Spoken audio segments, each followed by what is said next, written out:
வணக்கம். இந்திய மக்கள் முன்னேற்றக் கழகம் தற்போது 2வது ஆண்டு துவக்கத்தை சென்று கொண்டு வருகிறது. இன்றைய காலத்திலே வருகின்ற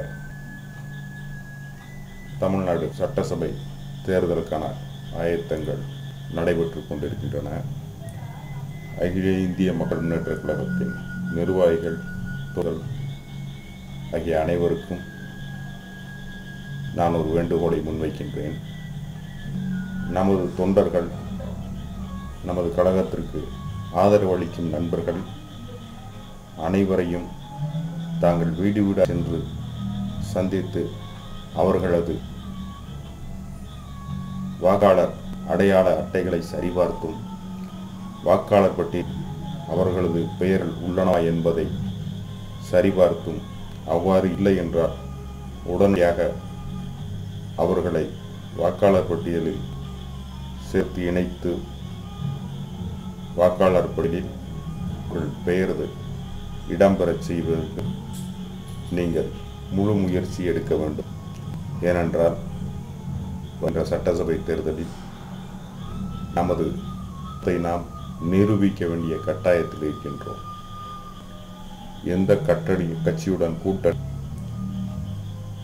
எவ்வாறு செயல்படப் போகிறோம் என்பதை நான் விரைவில் நமது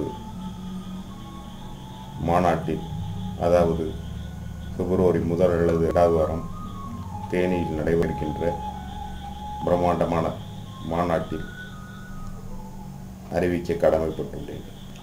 அனைவரது சார்பாகவும் செயற்குழு, பொதுக்குழு உறுப்பினர்களின் ஒட்டுமொத்த எண்ணங்களின் அடிப்படையிலும் நமது கூட்டணி இணை இருக்கும் என்பதை இப்போது சுட்டிக்காட்ட விரும்புகிறேன். ஆகவே தேர்தல் களத்தில் நமது தொண்டர்கள், கழக நிர்வாகிகள் ஆகிய அனைவரும் தீவிரமாக நின்று நாம் சார்ந்த ஆட்சி வெற்றியை தர பாடுபடுவது உறுதுணையாக நிற்க வேண்டும் என்பதையும் உங்கள் அனைவருக்கும் அன்போடு தெரிவித்துக் கொள்கின்றேன். மீண்டும் சந்திப்போம்.